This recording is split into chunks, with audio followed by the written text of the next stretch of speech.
All right, guys, we're still here at the protest, the Uber protest in Long Island City, Queens, which if we pan around real quick, let's show that's the city just across the East River. So we're very close to Manhattan, just a couple of stops across the river. If you can see the skylines, the Empire State Building and the Chrysler Building over there.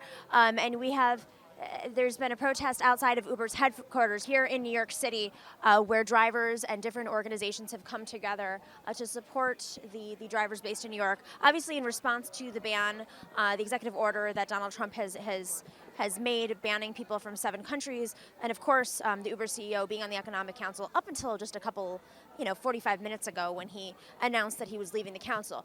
It seems like from the speakers and some of the people we've been speaking to that they don't seem to buy it, that giving a couple $1 million away to ACLU or to organizers and stepping down from a council does not make up for the fact that workers aren't earning living wages.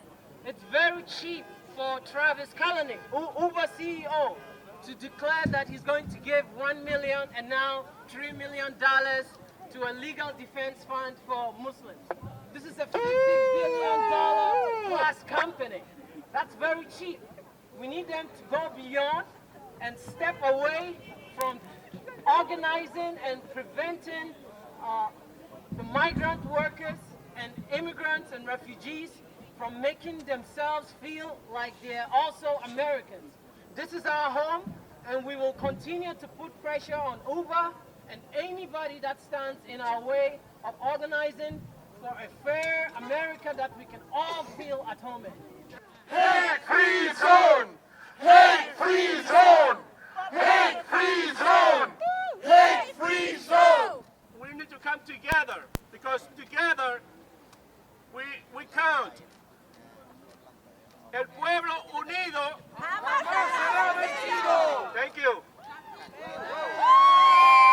ask you, brothers and sisters, to stand strong and vigilant as we, the drivers of New York City, across. And just for those of you who can't see, it's hard to tell here on the sidewalk, but there is there are barricades surrounding those who are here to protest. It's a very narrow barricade that is around the sidewalk, so they can't come over onto the side of the building, and they can't go into the streets.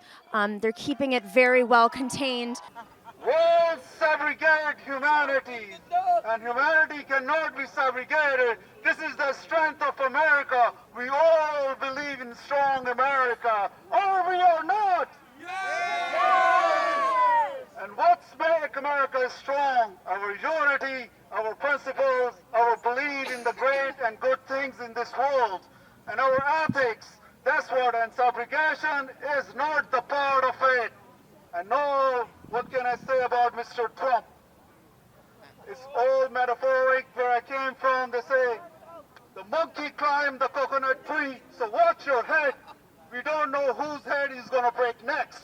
Say it loud, say it clear. Immigrants are welcome here! Say it loud, say it clear. Immigrants are welcome here! Mic check. Mic check. Mic check. Mic check! Mic check. Mic check! Beloved people, we are gathered here We are gathered here outside of Uber outside of Uber to bear witness to bear witness to their ugliness. to their ugliness. When people came out to JFK When people came out to JFK and drivers called for a strike, and drivers called for a strike, Uber called to break that strike Uber called to break the strike against a ban against a ban that would impact their own drivers. that will impact their own drivers. How ugly can you get? How ugly can you get? You just gave a speech up there in support of the drivers and workers,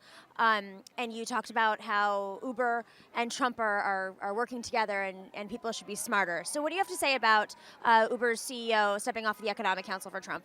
I think just the fact that the Trump administration's been very explicit about their agenda from the beginning. So you can't imagine that they didn't know what the Trump administration was doing, right? The only reason he stepped off the council was because of the organizing of the taxi drivers, because of the organizing of consumers saying that they will have to pay a price for this participation. So it's not out of altruism or like good intentions. He stepped off because the people organized and forced him to step off. It was really a very significant action. And at the same time, it exposed Uber even further as a racist strike breaker, a union buster, and a price gouger in the midst of a refugee and immigration crisis. Shame! Shame on Uber! That's right.